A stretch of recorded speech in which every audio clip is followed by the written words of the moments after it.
friends, welcome to Madras Samayal. இன்னைக்கு நம்ம Madras Samayalல churros எப்படி பண்றதுன்னு பார்க்கலாம்.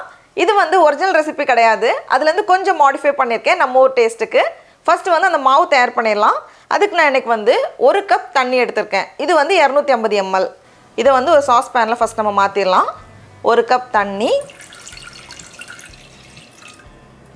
கூடவே 2 டேபிள்ஸ்பூன் நெய் 2 டேபிள்ஸ்பூன் சர்க்கரை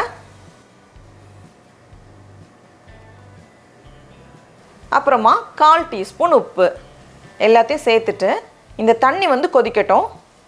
ரொம்ப நேரம் கொதிக்க வைக்க தேவையில்ல. இப்போ கொதிக்குதுல இந்த ஸ்டேஜ் வந்தாலே போதும். தண்ணி இந்த மாதிரி கொதிச்சதும் இதுல வந்து நம்ம மைதா மாவு சேர்க்கணும். 1 கப் மைதா மாவு. 1 கப் தண்ணிக்கு 1 கப் மைதா மாவு சரியா இருக்கும். ஸ்டவ் ஆஃப் பண்ணிட்டு இத வந்து நம்ம உள்ள சேர்க்கணும்.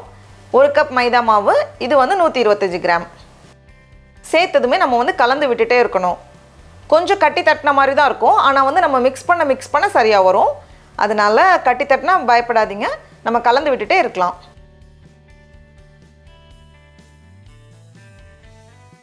இந்த மாதிரி கலந்ததுக்கு அப்புறமா இத வந்து ஒரு பவுல்ல மாத்தி வச்சிரலாம்.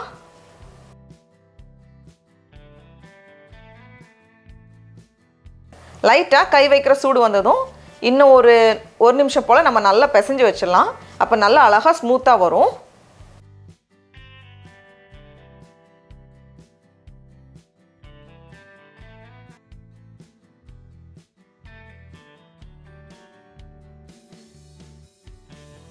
ஒருவேளை உங்ககிட்ட இந்த மாதிரி டிப் இல்ல அப்படினா இந்த மாதிரி ஏதாச்சும் ஒரு திக்கான பிளாஸ்டிக் கவர் எடுத்துட்டு இந்த டிப்பை கட் பண்ணிட்டு நம்ம வந்து ரவுண்ட் ரவுண்டா கூட போட்டுக்கலாம்.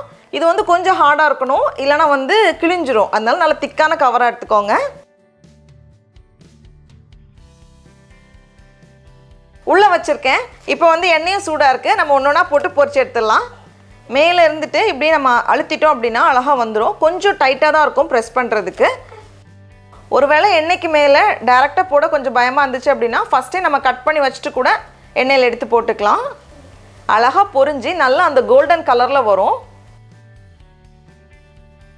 இந்த மாதிரி நல்லா அழகா பொன்னிறமா வந்ததும் இதை எடுத்து நம்ம வெளியே வச்சிரலாம். நான் வந்து சின்ன சின்னதா தான் வச்சிருக்கேன்.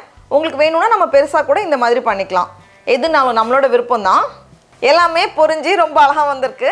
இதுக்கு மேல வந்து ஒரு சின்ன சுகர் கோட்டிங் நம்ம கொடுக்கணும். ஒரிஜினல் ரெசிபில அவங்க வந்து சினமன் பட்டையோட பொடி சேர்த்துப்பாங்க. நம்ம இன்னைக்கு வந்து ஏலக்காய் தூள் சேர்க்க போறோம். அதுவும் நல்ல வாசனையா ரொம்ப நல்லா இருக்கும். அதுக்கு ஒரு பவுல்ல 1/4 கப் சர்க்கரை இத வந்து 1-2 பவுடர் பண்ணிக்கோங்க. ரொம்ப பவுடர் பண்ணிர கூடாது நம்ம. கூடவே 1/4 டீஸ்பூன் போல ஏலக்காய் தூள் சேர்த்துட்டு இத ஒரு வாட்டி நம்ம நல்லா கலந்துட்டு நம்ம பொரிச்சு வச்சிருக்கோம்ல churros அதையும் உள்ள சேர்த்துட்டு நல்லா கலந்துட்டோம்னா அவ்வளவுதான் சூப்பரா தயாராயிரும். டடா! நம்மளோட சுவையான churros ரொம்ப சூப்பரா அழகா தயாராயிடுச்சு. இப்போ நம்ம டேஸ்ட் பண்ணி பார்க்கலாம்.